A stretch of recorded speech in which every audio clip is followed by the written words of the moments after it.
لا علاج بیماریوں کے لیے نبوی نسخہ۔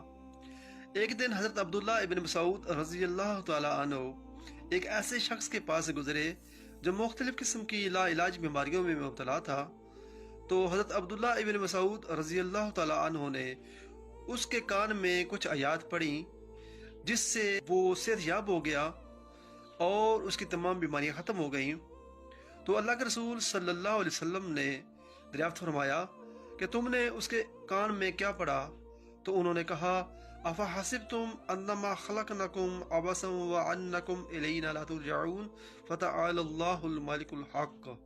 تو نبی کریم صلی اللہ علیہ وسلم نے فرمایا، اس ذات کی قسم جس کے قبضے میں میری جان ہے، اگر یہ آیات پہاڑ پر بھی پڑھی جائیں تو وہ بھی اپنی جگہ سے ہٹ جائے گا۔